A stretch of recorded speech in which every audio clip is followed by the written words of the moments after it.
Understanding narcissism from the point of view of a survivor, it's as heart-wrenching as it is mind-bending. You're trying to understand narcissism. It's a lot like, trying to solve a puzzle or trying to make sense of a puzzle where the pieces of the puzzle just keep changing and keep shifting. It's almost like, we're like a vase, and inside the vase we hold all our cherished memories, our identity, our sense of purpose, our dreams, all go into this vase. And through narcissistic abuse, there's just such an immense, relentless emotional storm that it just smashes this vase to smithereens, and what we're left with are just pieces of what was once us. Because all the pieces are there. We are whole. It's just we're scattered in different places, and we can put ourselves back together again. We can. The whole thing to understand with narcissism, and just for abuse survivors and their recovery process, is that it isn't just any kind of trauma. It's a narcissistic traumatic injury, and what it is made up of just countless traumatic jabs that are just kind of pushed into you over time. And it can feel like that it's slowly etching away at our own identity, and it comes at us slow. There's nothing fun about it, because it's all just one tiny tear after another that escalates slowly over time. And we can't even tell when we're in the middle of it how this was acceptable. And it started by making this acceptable, and then that was acceptable, and that acceptable, and that acceptable. If we actually look at the narcissistic relationship at its fundamental core, if we look at like the worst thing that a narcissist has ever done to us, the worst thing, and we didn't leave the relationship or end it there, it's like that kind of gives us a hint to how much these little toxic little terror attacks have affected our ego, have affected our subconscious. Because there's a grooming process in narcissistic abuse. And the grooming is just done over time, slowly. Though we can look back and say, yeah, it was several little points that I didn't see, that I didn't catch, that this toxic narrative that got so bad towards the end could have been stopped much earlier. But the reality is we just didn't see it at the time. It just wasn't on our radar until things got that bad. And when they get that bad, that's when changes happen. So this process that you're going through is a normal process, because it's happening to you, and it's also happening to thousands of other people. And it's only now that we're starting to get the language to understand it better and identify it. And it's really hard to understand sometimes, this emotional turmoil that the narcissistic abuse just kind of thrusts upon us. Our brains just kind of get scrambled like an egg and just beat up and then mixed in with all these other ingredients, all these toxic tactics that just kind of get mixed up and then fried up. And we remember what we were. And then we look back at what's become of us. It's like, it's no wonder that we're left just feeling bewildered and disoriented and just constantly questioning what's real. And the big problem is that all this confusion is generated in order to just make our lives more complicated and keep us trapped in these manipulative games. It is this narcissistic maze of manipulation and mind games and enormous amounts of deceit. And what to a survivor, what's happening is desperately just trying to hang on to anything, anything that feels that it isn't, that is truth, that is real. Just grasping onto truth in this delusional world of narcissism where everything feels like it's an illusion. And when you're in it, trying to make sense of it, it's a mind bender. It's like trying to decipher David Lynch's Twin Peaks while riding a unicycle on a tightrope while juggling torches, flaming torches up in the air, trying to make sense and trying not to get burned, trying not to get hurt. And what we're left with is just like, how on earth did my life end up here? And we're dazed, we're confused, we're just constantly questioning reality as a whole. Like, what is real at this point? And what does that lead to? It leads to cognitive dissonance. Now, what's cognitive dissonance? Cognitive dissonance is when our reality is completely challenged. We're growing up, we're living in a world, and everything kind of makes sense to us in that environment. And then all of a sudden things start to shift, and then we realize that everything that we've been doing up to this point has been a lie, and there's another reality that we've just suddenly been thrust upon us. And what's that like? Well, it's like waking up one day and realizing that, Darth Vader is actually your father, and you just realize you just made out with your sister. Like, how messed up is that? Because what it does is it challenges your core beliefs, and the way it leaves you just questioning everything that you thought you knew. And here's a question that narcissism abuse survivors ask. It's like, why on earth would someone who claims to love you hurt you without a trace of empathy? Why? The person that you thought you knew, the one that was wearing the narcissistic mask, them, in one fell swoop, they become a complete stranger to you. And it just shakes your reality and your understanding of humanity at its core. And what's really messed up is how narcissistic abuse is just this toxic little cocktail, and it's made up of all sorts of toxic ingredients. Everything from like emotional neglect to, concealed violence, to mind games, to triangulation, to gaslighting, to manipulation, to just downright plain lies. And you're in the middle of this and you're realizing the walls keep shifting, the ground keeps moving, and the door, the exit door, it's locked shut because there's a trapped feeling. Because narcissism is all about control, and over time, they take away more and more and more and more of our control. And at some point, we realize we don't have any control left. And at that point is when we realize how much we actually lost, how much we actually gave away willingly, not knowing, trusting. And if it's something we can give away, well, then it's something we can take back. In fact, sometimes the best place to start is just stop giving away the control. Start seeing what it is in your life that you have control over, that you can take control over. Or maybe it's just blow the whole thing up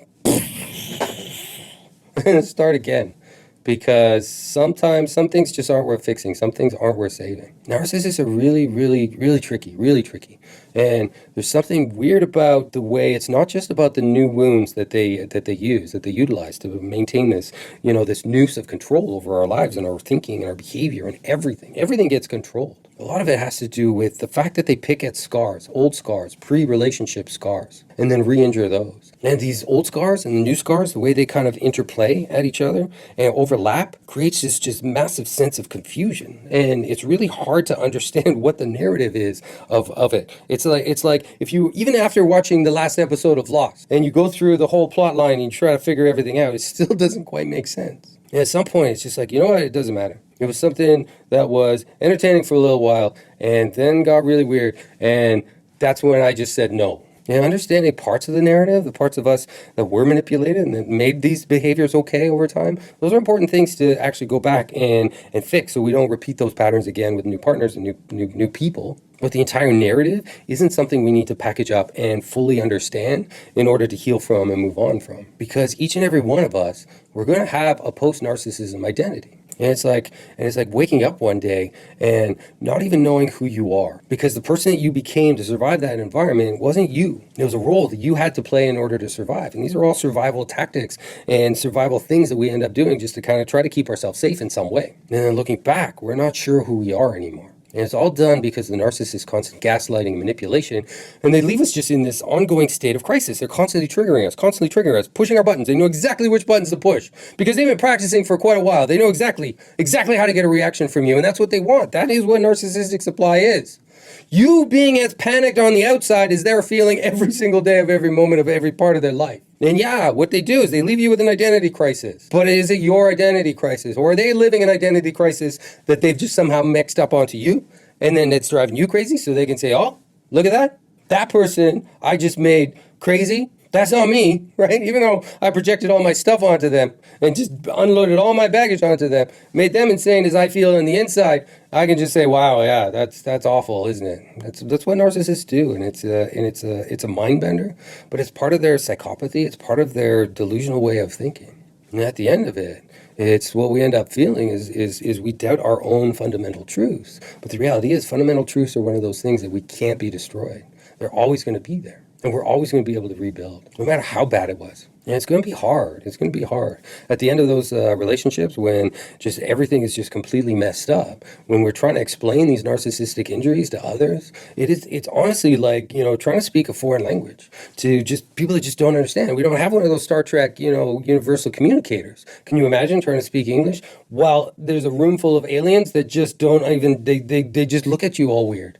That's what it's like trying to explain it. And everyone that's around you, that as you're trying to explain what's been going on, they look at you like you're the Mad Hatter from Alice in Wonderland, when the reality is you're actually Alice and you got stuck in someone else's acid trip and you're trying to explain that to somebody else who has never taken acid. So yeah, that's exactly the communication barrier. Can you see?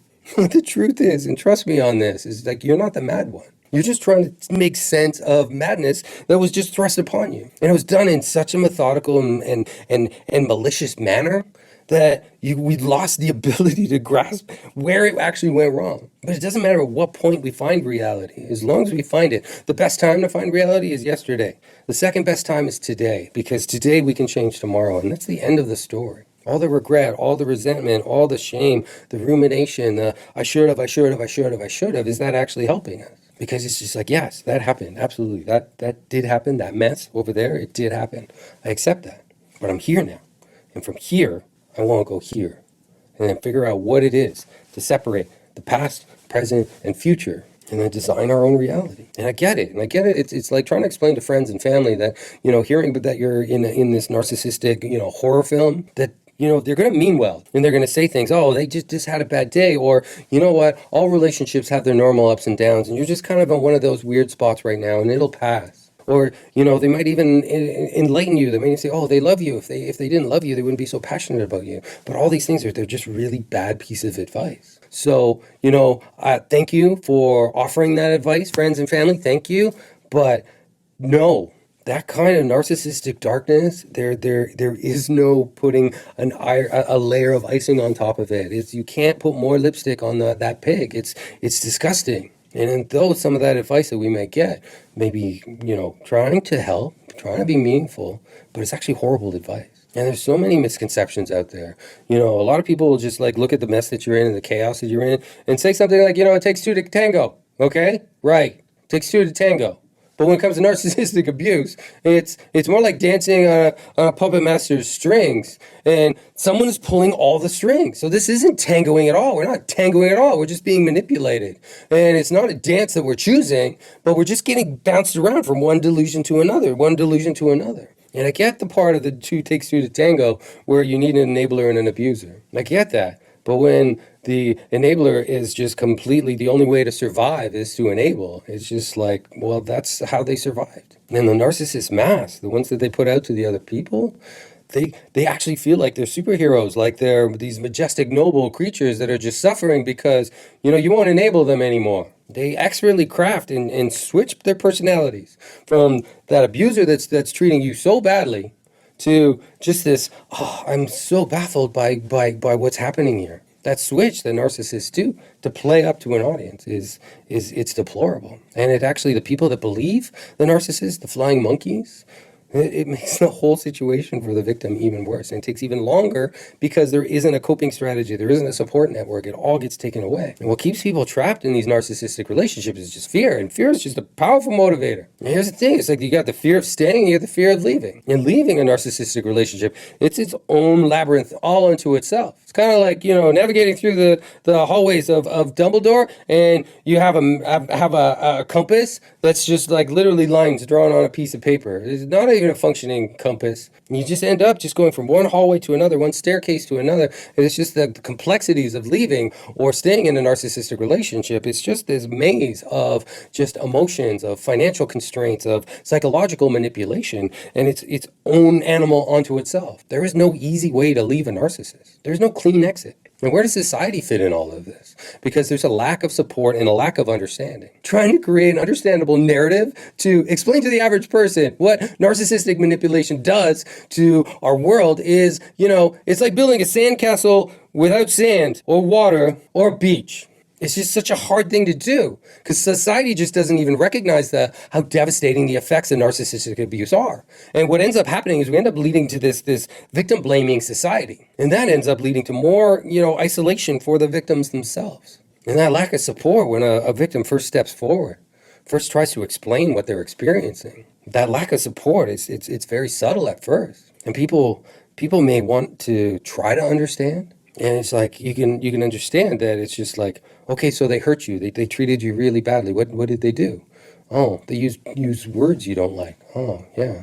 Yeah. I could see why you think that. Oh, these words, it's hard to explain exactly how hurtful these words are and how precisely chosen these words were to cause the most damage, to go deep into your psyche and deep into those wounds and just really poke deep and cause deep psychological trauma. Yeah, those words. How do I explain that to you? Yes, they used words on me that really hurt, but I don't think you understand how much they hurt. And that's something that's just through time and through education, more and more people are going to kind of understand the effects of this, going to be able to just, when you say narcissist, they know exactly what you're talking about. But for the most part, the most support that, victims of narcissistic abuse get are from other victims that have gone through it and completely understand. And I think education and understanding of narcissism is kind of the first step towards liberation from narcissistic abuse. And by seeing the patterns and recognizing the patterns and just being able to label the absurdity of these narcissistic traits and narcissistic tactics, being able to put names to them, the manipulation, the gaslighting, the projection, the moving the goalposts, the love bombing. Seeing those things, giving them a name makes them real. And once they're real, then we can break free from this toxic grip. And then that's when we start to rebuild our lives. Because the truth is like each and every one of us has the power to make changes, to find empowerment, and to just turn the page on this chapter and start a new one. Because we can rewrite our story. Even though the story got to here, we can rewrite the meaning of what that was, our experience was. It doesn't make us failures. It just means there's something more dramatic that we had to overcome in order to be who we are, in order to move forward in our lives. And in that process, that's where strength is found. It's where courage is found. This is where a new adventure begins with new understanding. And this leads to just a triumphant return to yourself, your true self, your real self, your unbreakable, unstoppable self. Narcissists, they don't actually break you. They do for a short time. And once you put yourself back together again, using the same pieces, you're stacking them in a different order, you'll see your strength, you'll see your resilience. And if you need help, if you need support, if you need guidance, then just reach out to me. Either on narcovery.com or, comment Narcovery Recovery, and I'll post a link to my recovery program.